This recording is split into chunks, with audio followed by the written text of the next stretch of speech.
on vous dit aujourd'hui, il fera à peu près, je crois, d'après ce que disait Nathalie, à peu près 15 degrés en France, ou la moyenne 14-15 degrés, on parle en degrés Celsius.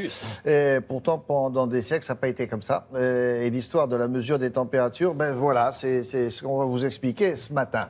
Allons-y. Il y a des thermomètres ou des pseudo-thermomètres depuis l'Antiquité parce qu'on a remarqué que si on met de l'air dans une chambre à air, ça se dilate quand il fait chaud. Mais on n'a pas l'idée de mesurer, il n'y a pas de chiffres, c'est très très vague.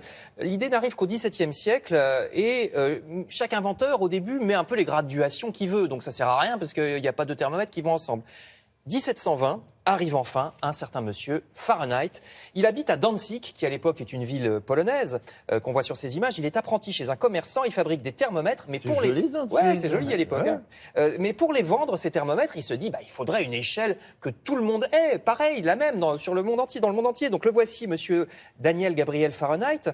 Alors il crée une échelle, il l'invente complètement, comme température 0, il se dit je vais prendre dans ma ville de Danzig le moment le plus froid de l'hiver. Ouais. C'est pour ça que le 0 Fahrenheit, c'est moins 18 de nos degrés à nous, c'est le moment le plus froid de l'hiver à Danzig.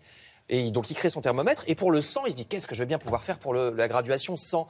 Il sort dans la rue, il voit un cheval, hop, il prend la température du cheval, et ça sera 100 Fahrenheit. Qu'est-ce qu'il y a ? Il prend le thermomètre et met... voilà, comme ça. Et c'est pour ça que c'est dangereux, M. Fahrenheit.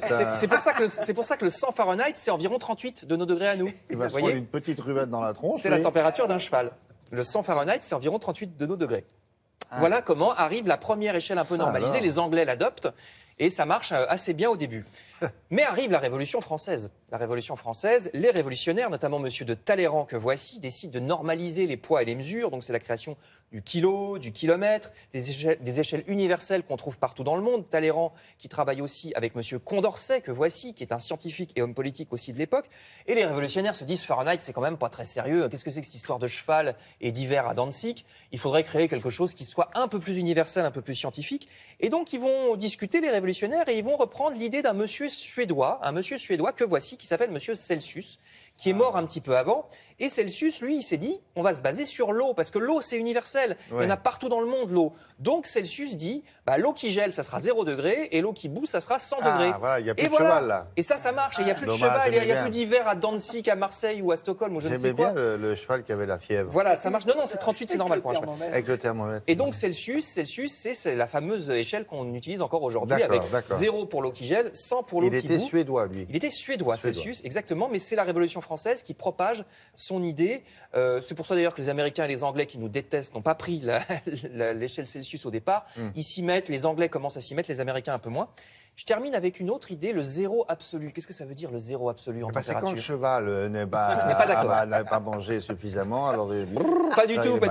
C'est dans l'espace. Remarquez, il y a des constellations qui s'appellent Pégase. Hein.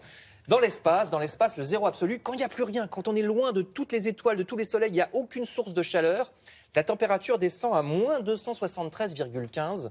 C'est ça, le zéro absolu. On ne peut pas descendre en dessous. Quand il y a 0 source de chaleur, on est à moins 273 et quelques degrés. C'est le zéro absolu. Vous pouvez mettre tous les appareils de réfrigération que vous voulez. On ne peut pas descendre en dessous. Voilà le principe du zéro absolu. Ils font ce qu'ils veulent, hein, là où ils sont. Hein. Oui, voilà. Non, mais il n'y a pas de problème. Il n'y a pas de chevaux, là. On ne peut pas prendre la température. C'est une mesure physique. S'il n'y a aucun soleil, aucune source de chaleur, on est à moins 273. Je termine. Celsius, quand même, il avait une idée bizarre au départ. Il s'était dit 100 degrés, ça sera l'eau qui gèle, et 0, ça sera l'eau qui bout. Et c'est qu'après sa mort qu'on s'est dit, c'est quand même pas très logique. Et on a inversé pour arriver à la situation d'aujourd'hui avec 0 en bas et 100 en haut. Parce que lui, il avait mis le 0 en haut.